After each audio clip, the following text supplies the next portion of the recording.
그 미셸 푸코를 왜 공부를 해야 되느냐, 이제 이 문제를 가끔 제가 반복해서 말씀드리는데, 철학이 굉장히 이제 철학사가 길죠. 아직 2,500년 뭐 이상 되는데, 철학을 통해서 제일 알려지지 않은 거, 연구가 안 된 게 인간에 관한 거예요. 인간이 가장 중요한데, 인간에 관한 연구가 제일 적게 된 거죠. 깜짝 놀랄 만큼 없는 거예요. 중세는 이제 뭐 기독교 신앙에 기초해서 뭐 하나님 형상에 의해서 인간이 만들었다 그런 얘기들이 있었지만 이제 중세가 지나면서 이제 어떤 초월적이고 기독교적인 것과 인간의 관계가 단절되면서 도대체 인간이 뭐냐에 대한 논의가 거의 없죠. 그러면서 이제 현재는 인간은 죽었다. 또 주체라고도 말할 수 있는 인간이 뭐 주체로서의 인간은 죽었다는 것이 결론입니다. 그래서 알고 보면 사실 인간이 제일 잘 알아야 되는 게 인간이잖아요. 근데 인간을 모르는 거지. 그러니까 안타깝죠. 철학에서는 인간이 죽었다고 그러고 또 근대는 이제 과학과 학문의 세계인데 그 과학과 학문의 세계의 결론은 뭐 여러 가지 얘기가 있었지만 진화론입니다. 인간이라는 건 원래 미생물이다. 환원에서 돌아간 미생물에 불과하다. 그러니까 정말 보잘것없는 거죠. 그리고 뭐 이기적 유전자 같은 책을 보면 같이 봤습니다마는 자기 유전자 DNA를 숙주처럼 품고 있다가 다음 세대에 건네주는 뭐 로봇? 뭐 그런 정도밖에 안 되는 거 인간이라는 게 정말 하잘것없는 거죠. 인간에 대해서 인간이 이렇게 규정을 해놓고 인간에게 뭘 기대하겠어요? 윤리, 도덕, 뭐 선행 이런 걸 어떻게 기대해요? 미생물인 주제에 뭘 하겠냔 말이에요. 그래서 이런 영향 때문인지 이제 기독교에서도 인간에 대한 규정들을 보면 어, 뭐 로마서라든지 갈라디아서 같은 이제 어떤 일부의 그런 이제 말씀의 파편을 갖고 너는 죽었다. 너는 인간 너는 죽어서 자아가 죽은 걸로 생각해. 살아있지만 죽은 자로 생각해야 된다. 이런 식으로 인간을 코너로 몰아붙여가지고 우리가 죽은 자인데 뭘 하겠어요. 시체인데 살아있지만 죽은 시체나 마찬가지라고 규정을 해놓고 나서 우리에게 뭘 기대하냐고. 우리 뭐 거룩하게 살으라. 이웃을 내 몸처럼 사랑하고 가난한 자를 돕고 그렇게 살아가는데 아니 이렇게 다 죽은 자가 뭘 하냔 말이에요. 그래서 인간에 대한 이 규정을 새롭게 할 필요가 있다. 도대체 인간이 뭐냐? 그래서 그동안에 뭐 신론, 신이 뭐고 뭐 그리스도가 뭐고 성령이 뭐고 세계가 뭐고 뭐 자연이 뭐고 이런 얘기는 굉장히 많이 연구가 되고 책도 많고 그런데 정작 인간에 대한 건 없는 거죠. 고대 같은 경우는 뭐 인간은 뭐 생각하는 동물이다. 근데 그 원래는 그 고대 그리스에서는 이제 언어를 쓰는 동물이었다고 하는데 그 라틴어로 번역하면서 생각하는 동물을 바뀌었다고 하는데 뭐 그렇거나 저렇거나 겨우 인간에 대한 연구가 그 정도밖에 안 된다는 거죠. 이 문제를 이제 그 푸코가 제기를 한 거예요. 인류 사회 속에. 엄청나게 큰 문제를 던져준 거죠. 인간이 과연 뭐냐. 사람이 자기 사람에 대해서 알아야 될 거 아니냐. 그리고 그 사람 전체를 통틀어서 봤을 때 그렇다면 나는 과연 뭐냐고 하는 걸 있어야 되는데 실존주에서 한 얘기가 뭐 신화표 단독자라는 얘기 외에는 더 이상 진전이 없는 거예요. 신화표 단독자라고 해서 어떻게 했다는 거예요. 신화표 단독자로. 그것도 뭐 대단한 철학이라고 하는데 구체적인 내용에 들어가보면 내용은 없다는 거죠. 그래서 이제 인간에 대해서 인간은 어떻게 규정을 해왔는지 그 규정들을 이제 쭉 이렇게 그 계보를 이제 따져서 뭐 처음에 이렇게 얘기했고 이렇게 따지는 걸 계보학이라고 그러고 근데 그런 어떤 규정이 나오기까지는 갑작스럽게 나온 게 아니라 그런 규정을 만들어낸 배후의 그 바탕이 있다는 거죠. 그런 이제 그걸 에피스테메라고도 하고, 뭐 그것을 담론이라고도 하고 뭐 여러 가지 표현이 되는데, 이제 그것이 있긴 있는데 그 없는 것처럼 여겨지는 걸 뭐라고 하냐면 이제 부재로서의 무라고 표현한 거예요. 그래서 무에 대해서 세 가지가 논의가 된 거죠. 첫째는 이제 하이데거식으로 신에 대해서 하나님에 대해서 표현할 수 없기 때문에 무라고 표현할 수밖에 없는 그런 무가 있고, 그 유신론적인 무라고 그러죠. 그 다음에 사르트르처럼 절대무, 아무것도 없는 무. 이게 대개 무를 얘기할 때 이제 크게 두 가지였는데, 푸코가 부제로스의 무라는 것을 발견한 거예요. 이거 엄청난 발견이죠. 그래서 이제 그걸 설명할 때 이제 뭐 여기 쭉 보면은 심리학에서 정상과 비정상을 논의할 때 모든 사람이 정념이라는 게 갖고 있어서 끊임없이 뭘 생각하게 마련인데, 사실의 기초에서 거기서 조금 더 부풀려 생각하는 공상이라고 한다. 거기까지는 이제 모든 정상적인 사람들이 다 정상적인 그 사유의 생각의 활동인데, 망상은 뭐냐면 사실에 기초하지 않은 그런 공상을 실제로 여기는 걸 망상이라고 한단 말이에요. 여기서 정신병이다, 이렇게 보는 거죠. 그런데 그 망상도 알고 보면 아무 근거가 없는 게 아니라, 그걸 바닥을 들여다보면 일종의 거기에 그걸 그렇게 할 수밖에 없는 그런 어떤 부재로서 없는 것처럼 보이지만, 그래서 있냐 없냐를 따질 수 없는 것이 같지만 사실은 뭐가 있는 그런 걸 얘기하죠. 그래서 이걸 설명하기 어려우니까 문학에서 설명하지, 문학. 그래서 이제 문학에서 보면 그 말과 글이 형성이 되려면 랑구와 빠루이 있단 말이에요. 랑구는 이제 문법이고, 쉽게 말하면 빠루는 문법에 기초한 말과 글인데, 그동안은 그것만 얘기를 했단 말이에요. 소실이라는 이런 사람들이. 근데 그게 되기 위해서는 그 바탕, 언어의 존재, 그것도 하는 세계가 있다는 거죠. 그 세계는 언어 자체의 세계인데, 뭐 그냥 웅성웅성 하는 그런 소리의 세계이자, 또 뭐 메아리처럼 뭐 어디 말하면 또 뭐 그 아와와 이런 식으로 이제 계속해서 메아리가 서로 주고받는 세계. 그 이미지로 말하면 사방팔방이 어, 그 거울로 돼 있어 가지고 뭐 천장이나 바닥이나 뭐 계속 하나의 이미지가 다른 쪽에 그 거울에 비치게 되면 그 거울에 비친 이미지가 또 다음 반대편에 비치고 하면서 끊임없이 이미지가 주고받는 세계. 그 묘하게 설명한 거예요, 이게. 문학은 어디까지 가 있냐면 거기까지 가 있는 거예요. 그래서 러셀 레몬 같은 사람들은 이제 그걸 문학적으로 표현한 거고, 어, 그리고 이제 평론가들 중에서도 이제 그걸 들여다보고 이제 평론을 쓰는 사람들이 있고, 그러니까 굉장히 심오하고 어려운 거죠. 그동안에 우리가 사실주의니 뭐 이런 사람들의 입장에서 보면 도대체 없는 것 같은 그런 것을 있다고 보고 쓰니까, 여기서 느끼는 아름다움은 칸트가 얘기한 숭고한 아름다움. 우리가 이제 기본적으로 무슨 판단력 비판에서 말하는 것 같은 그런 어떤 그 미에 대한 공감각, 이런 것 가지고 어, 이렇게 서로 느낄 수 없는 그런 숭고한 아름다움을 느끼게 된다. 뭐 이런 얘기들을 쭉 하고 있는 거죠. 그래서 이제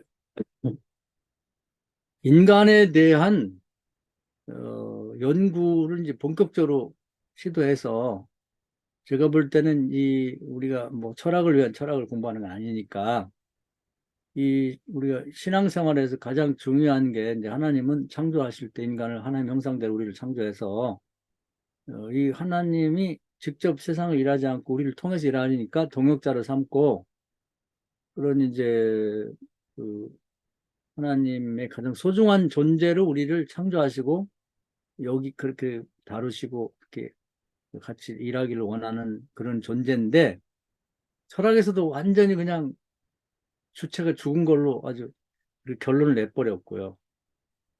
또 학문에서는 과학에서는 미생물이라고 결론을 내버렸고, 또 이런 영향을 받아서 그런지 기독교에서는 너는 죽은 자야. 너는 살아있지만 죽은 그런 이제 뭐 가사 상태의 인간으로 규정을 했고, 그것이 거룩한 거고 그것이 에, 좋은 신앙인으로 이렇게 생각을 해버리니까, 그럼 이제 우리 정체성을 모르는 거죠. 우리가 뭐지? 내가 뭔가 고귀한 존재고 뭔가 그런 자기 인식이 있어야 도덕적으로 살기도 하고, 그리고 선도 행하기도 하고, 뭔가 가치 있는 일을 하는 거지. 내가 가사 상태의 죽은 자, 그냥 무슨 에, 중환자실에서 그냥 목숨만 붙어 있는 그런 존재라고 자기를 여긴다면 자존감이 없어지는 거죠. 그러고 나서 이제 그런 인간이 뭘 기대하고 뭘 할 수 있겠냐 그 말이에요. 그래서 푸코의 철학을 통해서 우리가 인간이란 무엇인가에 대해서 어떤 기독교적인 중세적인 그런 신학을 배제하고 순수한 입장에서 한번 우리 자신에 대한 이해가 필요하다. 이제 그런 것을 논의의 대상으로 이렇게 푸코가 삼게 해준 것이 이제 굉장히 중요하고, 우리 이제 기독교 입장에서 복음을 이런 시대에 사람에 대한 이해를 갖고 있는 시대에 전할 때, 이 사람을 살리는, 구원하는, 그래서 구원이 이제 여러 방향이 있다고 볼 수 있죠. 영적인 구원의 문제도 이제 신학에서 다뤘고, 그 다음에 육체의 구원 문제는 의학에서 많이 다뤘죠. 열심히 연구를 해가지고 수명도 늘리고 병도 치료를 했는데, 문제는 정신과 의식의 구원이 필요하다는 거예요. 정신과 의식의. 그래서 영도 구원받아야 되지만, 육체도 구원받아야 되지만, 정작 정신이 죽어 있으면, 의식이 죽어 있어 갖고, 자존감이 떨어져 갖고, 그냥 자기 자신을 아주 보잘것없는 그런 존재로 인식한다 그러면, 그런 정신을 갖고 뭘 하겠냐는 거죠. 그래서 이 정신의 구원도 필요하다. 그런 의미에서 이제 북구의 철학이 반드시 목사들은 공부해야 될 철학이라는 생각이 들어요. 그래서 북구 철학을 이제 공부하게 돼서 너무 다행이라고 생각하고 있습니다. 자, 그리고 서론적인 얘기를 드렸고, 왜냐하면 푸크 철학이 좀 어렵기 때문에 공부하다 보면 회의가 생겨요. 뭐 골치 아프게 이것까지 공부를 해야 되나 이렇게 생각할 수가 있는데, 어, 그럴 만한 충분한 가치가 있다고 생각하고 공부를 해 나가자는 얘기를 드리는 겁니다. 자, 그러면 이제 인간에 대해서 이제 중세를 빼놓고요. 그냥 그 근대 철학의 입장 또는 근대의 포스트 모던적인 입장에서 봤을 때, 에, 그 인간에 대해서 인간이 연구하기 시작한 거, 어떤 해석하고 규정하기 시작한 것은 기원을 어디를 보냐면, 중세의 그 어, 문둥병이 완전히 이렇게 막 그 창궐했던 때가 있단 말이에요. 그때 그 전에는 모든 사람을 똑같이 봤는데 그런 창궐하는 때가 있다 보니까 사람들이 이제 사람을 구별하게 보기 시작한 거예요. 정상인과 비정상인. 그래서 문둥병이 걸리지 않은 사람은 정상인이고 문둥병에 걸린 사람은 비정상인이 된 거예요. 육체적으로 봤을 때. 그래서 같이 거주하던 사람들이 이제 문둥병을 걸린 사람들을 따로 격리 수용하면서 사는 장소를 이제 나눠서 살게 만든 거죠. 그때부터 이제 사람이 사람에 대해서 심각하게 고민하기 시작한 거예요. 그리고 이제 사는 것도 달리하기 시작한 거죠. 이게 인류의 역사 속 굉장히 중요한 어떤 그런 변화를 준 거죠. 근데 이게 이제 하나의 어떤 예시가 돼서 정신을 갖고도 이제 이렇게 나누게 됩니다. 그래서 이제 정상적인 정신을 가진 사람하고 광인, 뭐 미칠 광자죠. 미친 사람들하고 구별하기 시작했다. 그래서 처음에는 이제 그 문득병을 가진 사람이나 그 병이 없는 건강한 사람을 같이 섞여 사는 것처럼 정신적으로 온전한 사람하고 약간 정신 이상이 온 그런 사람하고 같이 살았어요. 그런데 이제 어느 때가 되니까 그 육체에 병이 있는 사람을 나누듯이 이걸 하나의 정신의 질병으로 생각하고 이 사람들은 나누어서 격리하게 됐다. 이것이 이제 어, 큰 인류에서 경험이죠. 그러니까 첫 번째 그 정상 건강한 사람과 육체적으로 이제 병이 든 이 문둥병자를 한번 나눠본 경험이 정신적인 문제도 그대로 적용이 되는 거예요. 그러니까 한 번의 선례가 굉장히 중요한 거예요. 그래서 이제 정신병 걸린 사람들을 이제 나누게 되는데 그때 오랜 시간이 걸렸죠. 그냥 단박에 그렇게 된 건 아니고 어, 사회적인 뭐 논란과 뭐 나눠서 되겠냐, 뭐 같이 품고 살아야지 뭐 이런 수많은 얘기와 어떤 과정과 단계를 거쳐서 결과적으로는 이제 정신병원을 만들어 갖고 거기 따로 수용하는 그런 단계까지 온 거죠. 그러면서 이제 그 이성의 시대에 와서 이성적인 사고를 하는 사람은 정상인이 되고 비이성적인 사고를 하는 사람은 이제 정신병자가 되면서 완전히 에, 다르게 됐죠. 그래서 육체로 말하면 어, 문둥병에 걸린 사람들은 이제 같이 정상인, 건강한 사람과 같이 있을 수 없는 것처럼 정신적으로 정신병에 걸린 사람들은 문둥병 걸린 것처럼 완전히 정상인과 같이 있을 수 없다. 이런 정도까지 이르게 된 거죠.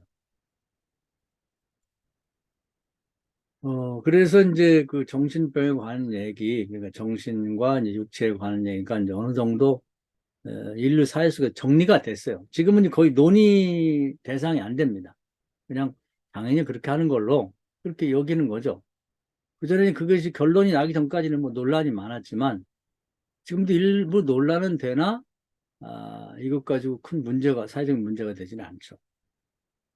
그럼 그 다음에 이제 또 뭐가 나오냐면 오늘 이제 얘기하려고 하는 건 세상에 이제 법에 의해서 지배를 받게 되면서 이제 법이 정해지면서 법이 정해진 건 지난주에 얘기를 했습니다. 법이 어떻게 여러 가지 논의를 거쳐서 법이 정해졌나. 근데 이제 법이 정해지고 난 다음에는 준법자가 있고 위법자가 있단 말이에요. 법을 지키는 자가 있고 법을 지키지 않는 자가 있단 말이에요. 그럼 법을 지키지 않는 자가 이제 죄인인 거죠. 이거 지금 결론적으로 말하면 이제 마치 육체가 건강한 사람과 문둥병이 있는 사람처럼 그 문둥병자를 취급하듯이 또 이성적으로 생각하는 사람과 비이성적으로 생각하는 사람을 문둥병자 같이 이제 격려하듯이 준법자는 정상적인 사람이고 위법자는 이제 비정상적인 사람인데 이제 문둥병 걸린 사람처럼 이제 취급을 하게 되는 거예요. 그러니까 이게 처음 인간에 대해서 문둥병자를 이렇게 격리 수용하고 다른 존재로 분리하는 그 경험이 그대로 정신에도 적용이 되고 이제 사회법과 법에 기준된 거에도 적용이 되는 거예요. 한 번의 전례라는 게 그만큼 이제 무서운 힘을 갖고 있는 거죠. 그렇게 해서 이제 과거에 있던 전례에 따라서 이제 처리를 하게 되면 처음에는 뭐 많은 뭐 논의가 있고 뭐 거부가 있지만 나중에는 그것이 그런 방향으로 가게 되는 거죠. 그래서 오늘은 이제 법이 정해진 이후에 어떻게 이 죄인이 그러니까 육체로 말하면 환자, 어, 또 정신으로 말하면 정신병자, 비이성적인 자, 또 이 법으로 말하면 이제 위법자가 동일한 선상에서 취급이 되겠는데 어떤 과정을 통해서 어떻게 취급이 되는가 이제 그 얘기를 하려고 하는 거죠. 그래서 이제 오늘 위법자에 대한 얘기를 하는데요. 그러니까 형벌의 기술이라고 처음에 나오죠. 복잡한 얘기가 있는데 전체를 이제 크게 이해를 하고 가야지 세부로 이게 들어가다 보면 혼란스러워서 이제 정리가 안 되니까 큰 틀에서만 말씀드릴 테니 그걸 잘 이해를 하시면 되겠습니다. 형벌의 기술인데 위법자들을 어떻게 취급했냐면 처음에는 법을 지키는 사람은 이제 논의고 정상적이니까 비정상적인 위법자들을 처음에 배제를 했단 말이에요. 배제는 뭐냐면 사회에서 격리 수용하는 거죠. 대표적인 예가 귀양입니다. 귀양. 멀리 내쫓는 거죠. 그래서 따로 이제 거기 뭐 노동도 하고 뭐 이렇게 해서 이제 그렇게 보내는 그런 걸 했고, 배제 다음에 변제가 있어요. 변제. 죄에 대해서 돈으로 보상을 하는 거죠. 그런 변제가 있었고, 지금도 이제 그런 게 있죠. 뭐 돈으로, 뭐 사고를 냈다든지 뭐 이럴 때 변제하면 되는 거고. 그 다음에는 이제 그 표시라는 게 있어요. 이제 대표적인 좋은 글씨 같이 이제 그 죄진 사람들에게 뭔가 뭐 옷을 입힌다든지, 유대인 같으면 과거에 보면 뭐 약간 질은 다르긴 합니다만 이렇게 이제 다윗의 별 같은 걸 그려가지고 옷에다 붙이고 다니도록 뭐 이런 식으로 표시를 하는 거고, 또 제수복을 입힌다든지 이런 거. 그리고 이제 또 네 번째 방법은 감옥에 가두는 거죠. 감옥에다. 예, 그러니까 배제는 아예 그냥 딴 데로 이렇게 멀리 예, 보내는 거고, 감옥은 이제 같이 사는데 장소를 따로 마련해서 정신병원처럼 거기다가 이제 감금해 놓는 거죠. 이제 대개 보면 이제 위법자에 대한 처리를 이제 그렇게 크게 보면 이제 그렇게 다뤘다는 거예요. 근데 이제 재밌는 건 뭐냐면 어떻게 그렇게 됐는지 모르겠는데 그런 여러 가지 위법자에 대한 처리 방법 중에서 다른 것들은 뭐 그냥 큰 역할을 못했고 감옥에 가두는 것이 이제 아주 주류를 이루게 됐다는 거예요. 근데 왜 그렇게 됐는지 수수께끼예요. 신기하게 그렇게 됐다는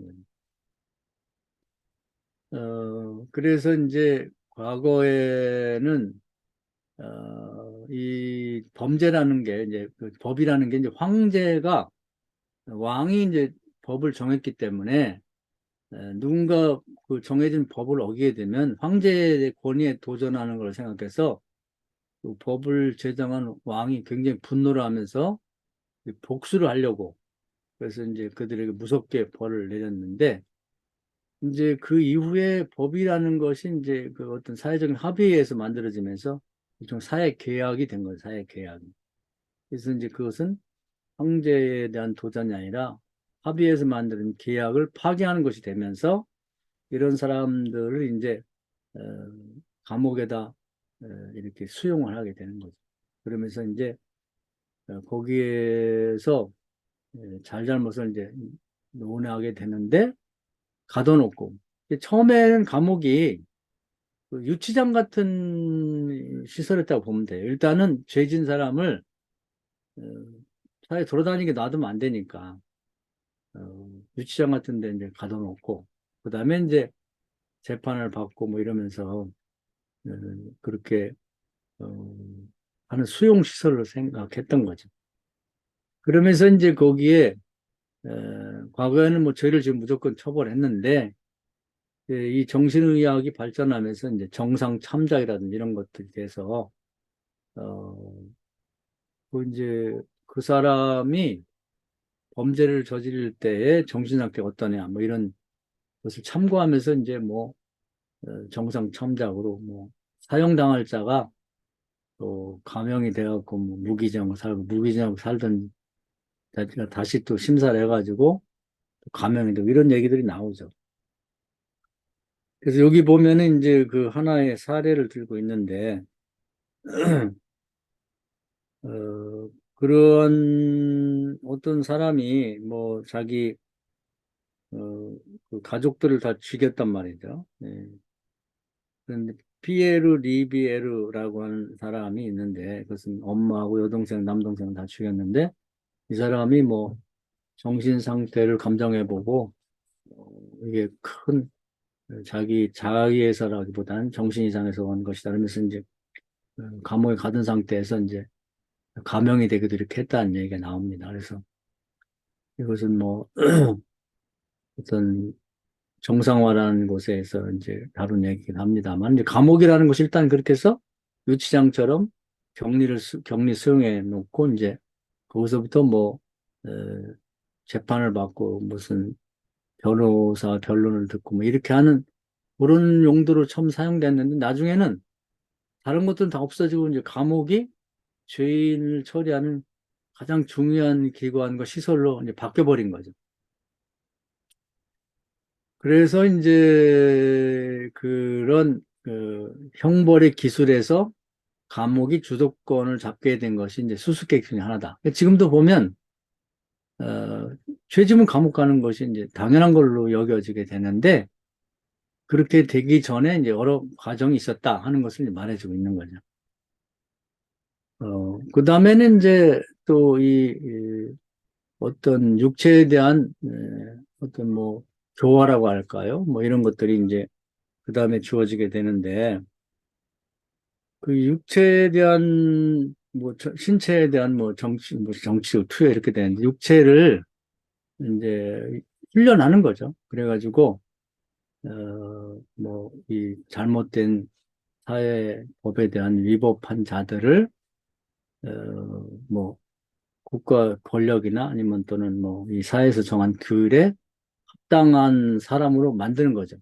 근데 그렇게 만드는 기관은 되게 보면 학교라든지 군대라든지 감옥인데, 특히 감옥에서 어, 오랫동안 가둬놓고 뭐 동일한 어떤 교육을 시킴으로써 그런 규율에 적합한 신체를 갖도록 만드는 그런 이제 역할을 감옥이 한다는 거죠. 다른 데 못 가게 하고 계속 이제 뭐 시간을 정해놓고 정신교육도 하고 육체교육도 하면서 그렇게 육체 자체가 규율에 합당한 사람이 되도록 만든다.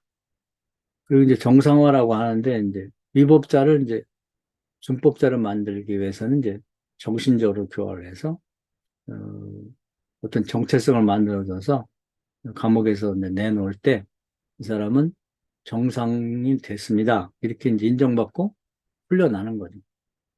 그래서 특히 요즘도 보면은 뭔가 정기적으로 이제 그 감옥에 가 있는 사람들이 어, 어떤 심사를 받고 그다음에 가석방도 되고 하는 걸 보면 이제 계속 정상인이 됐느냐. 정상이 됐냐는 건 사회 계약에 의해서 만들어진 규율에 잘 적응할 수 있는 사람이 됐느냐를 이제 심사해서 아직 뭐 감옥살이를 더 해야 되지만 더 이상 감옥에 놔두지 않고 내보내도 되겠다.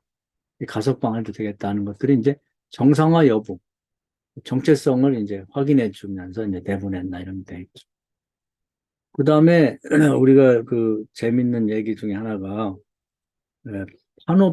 파놉티온이라고 그러는데, 파놉티즘은 이제 그런 어떤 성향이나 그런 사상 조류를 얘기하는 거고, 파놉티온은 어떤 시설을 말하는 건데, 이제 감옥을 이제 뭐 하나 만들어 놨으면 거기 한 사람이 지키고 그런 게 아니라 둥그렇게 이렇게 감옥을 만들고 한 곳에서 이렇게 망대 같은 곳 그런 데서 그 전체 둥그런 감옥들을 관리할 수 있는. 그래서 이제 감옥에 들어있는 죄수들은 자기를 감시하는 사람을 볼 수가 없고, 감시자는 이제 그곳에서 모든 감옥을 다 감시할 수 있는 그런 형태를 이제 파놉티온의 형식의 그런 감옥이라고 그러는데, 근데 요즘은 그렇게 안 해도 CCTV가 다 있기 때문에 파놉티즘적인 그런 감시를 하는 거죠. 근데 뭐 그게 꼭 죄인들만 그런 게 아니라, 감옥만 그런 게 아니라, 지금은 이제 정부에서 전체 모든 이제 국민자를 대상으로 이제 파놉티온적인 감시를 하죠.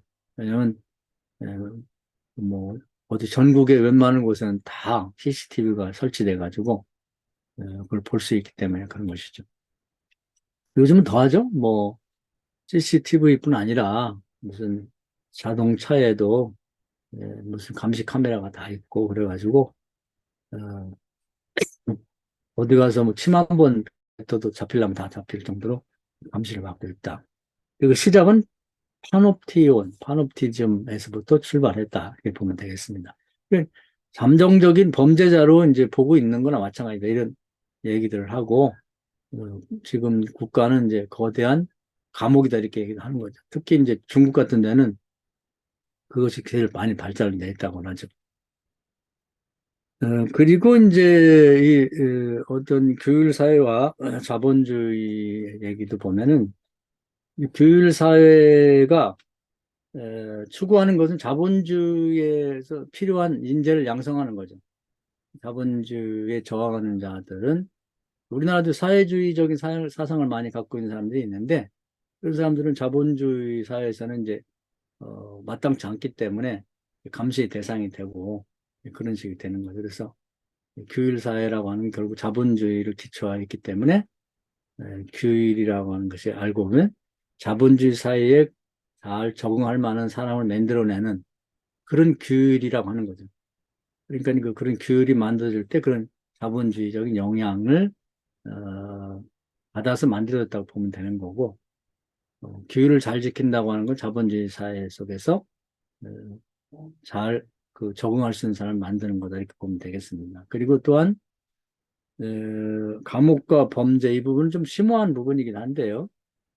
어, 이 세상에는 어쩔 수 없이 몇 프로의 사람들은 이제 범죄자가 있을 수밖에 없는 거죠. 그런데 그런 자들은 이제 이 사회 부적응자로서 감옥을 들락날락 하는 사람들인데 이 감옥이라고 하는 것이 이제 그런 부류들을 일시적으로 가뒀다가 내놨다가 하면서 그 어떤 정화 기술, 정화적인 역할, 그런 역할을 하는 그 범죄를 재생산하고 다시 흡수하는 그런 역할을 하고 있다는 것이죠. 그러니까 이건 묘한 부분인데, 뭐, 모든 사회가 이제 역사를 통해서 보면은, 뭐, 하여튼 도덕 강도, 뭐, 창녀들, 뭐, 그런 사람들이 어쩔 수 없이 몇 프로는 있게 되는데, 그들이 이제 감옥에 들어와서 또 교육받고 더, 지독한 그런 이제 범죄자가 돼서 나갔다가 돌랑날랑 하면서 이제 그런 걸 어쩔 수 없게 할 수밖에 없는데, 그 감옥이 그런 자들을 재생산하면서 또 그런 자들을 따로 모아서 관리하는 역할을 하고 있다. 이렇게도 볼 수 있다는 거예요. 감옥이 다양한 용도로 사용되고 있다는 겁니다. 그래서 오늘은 범죄, 그 인간을 이제 나눌 때 크게 보면 육체적으로 이제 건강한 자와 질병 있는 자, 그 질병도 이제 아주 지독한 질병. 요즘에 이제 그 노인도 보면은 이제 그 치매 환자들은 노인병이라고 하죠. 환자 취급하죠, 치매. 따로 이제 과거에 같은 문둥병자를 취급하듯이 종류는 다르지만 수용시설을 만들어서 가두어 놓죠. 네, 마음대로 밖에 못 나가도록. 그것이 비슷한 내용이에요.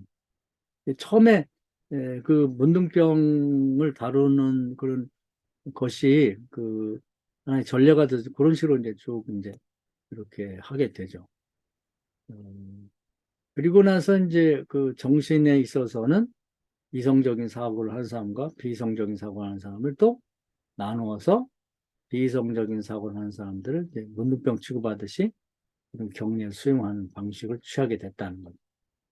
그리고 나서 이제 법이 만들어지면서는 이 법도 역시 준법자는 정상인이고 위법자는 비정상인으로 취급되면서 또 다른 그런 이제 수용소를 만들어서 거기다 가둬놓게 되는데 그것이 감옥이라는 거예요. 그러니까 뭐 그동안에 여러 가지 과정을 거쳤죠. 뭐 배제도 있고 뭐 표시도 있고 변제도 있었지만 결국은 처음으로 돌아가서 문둥병자를 수용하는 같은 유사한 방법으로 감옥이 결국은 그런 수용소 역할을 하게 됐다. 그래서 이제 어, 그 위법자가 바뀌어갖고 준법자가 되면 이제 정상인이 사회로 나오는 거고, 그 안 바뀌면 거기서 죽는 거죠. 그 문둥병도 마찬가지예요. 문둥병자가 건강을 뭐 다행히 회복해가지고 문둥병 치료가 되면 이제 정상인이 사회로 돌아오는 거죠. 또 정신병도 마찬가지예요. 비이성적인 사회로 해서 이상한 사람 취급받던 사람이 정신병을 가서 약도 먹고 이제 뭐 운동도 하고 그래갖고 정상인이 되면 가족 품으로 다시 돌아오고 정상적인 생활을 하게 되는 거죠. 이것이 이런 식으로 계속돼 왔다는 걸 이제 얘기해 주고 있는 거죠. 그런데 이제 우리가 꼭 기억할 건 이건 자세히 뭐 그런 설명을 계속 붙이진 않았지만 큰 틀에서 보면 그 문둥병자를 이렇게 수용해 가지고 다른 존재로 그렇게 보기까지는 단박에 이렇게 된 게 아니고 여러 가지 과정을 겪고 뭐 논란이 있고 그런 다음에 결론은 거기에 도달한 거고 정신병 역시도 이제 비이성적인 사람으로 규정을 하고 그런 다음에 이제 이렇게 격리 수용하는 것이 사회에서 용납하고 당연한 것으로 여기지 전까지는 수많은 논란과 그런 과정이 있어서 결론이 이렇게 났다는 겁니다.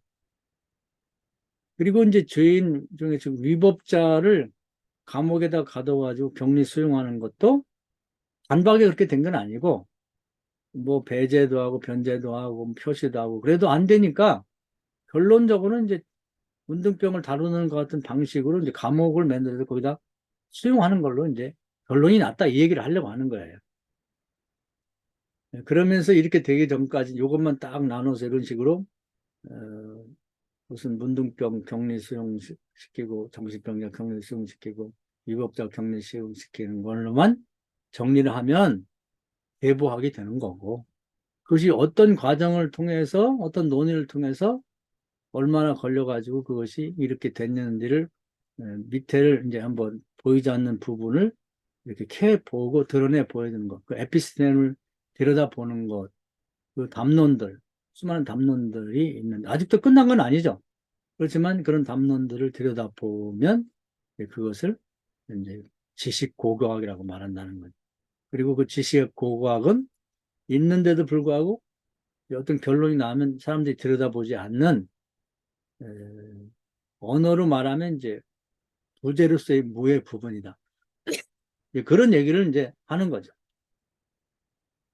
그래서 오늘은 이제 위법자와 범법자에 대한 얘기를 쭉 했는데 제가 결론적으로 말씀드린 걸 큰 틀로 이해를 하고 보면 이해가 다 돼요. 그리고 이것이 이제 설명하다 보니까 그동안 있었던 일을 이제 다 챙겨가지고 계속 말하다 보니까 복잡한데 이걸 다 F게 치고 보면 내용은 아주 간단하다 이렇게 보면 되겠습니다. 지금도 이제 똑같이 크게 보면 이세 종류가 이런 식으로 처리가 되고 있는 거죠.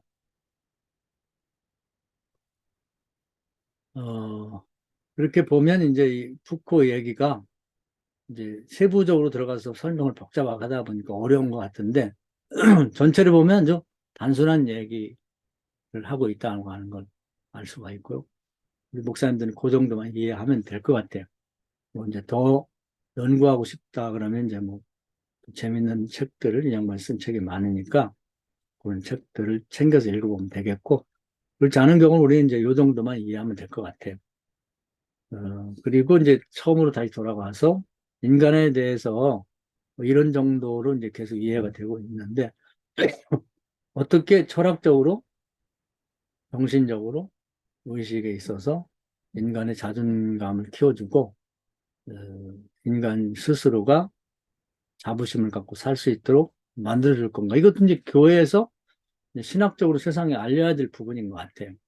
근데 이제 안타까운 건 교회 안에서도 이런 사회적인 영향으로 말미암아 주체는 죽었다. 주체의 사망. 이것이 너는 죽었다. 예수만 살고 이런 식으로 너무 한쪽에 치우친 주장을 하다 보니까 그것도 이제 틀림없이 그런 영향이 뭐 경향이 있긴 하지만 그 본질에서 상당히 벗어난 부분이죠. 그래서 우리 자체가 아주 죽은 자로 여기라고 하는 것은 에, 그것은 하나님의 뜻의 큰 틀에서 봐서는 옳지 못하다. 왜냐하면 세상은 하나님이 우리를 지체 삼아서 같이 일하면서 같이 만들어 가야 될 하나님 나라를 건설해 가야 될 우리는 주체 중에 하나인데 우리를 그렇게 죽은 자로 만들어 버리면 우리 수동적인 사람이 되고 나는 아무것도 할 수 없어요. 그 손 놓고 그냥 쳐다보기만 하는 그런 사람으로 만들면 안 되는 거죠.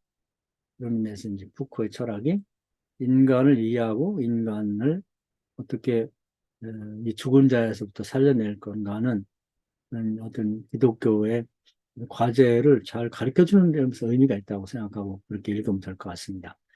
오늘 강의 여기까지 말씀드릴 텐데요. 뭐 들으시고 궁금한 거나 그런 거 있으면 질문하시면 좋겠습니다.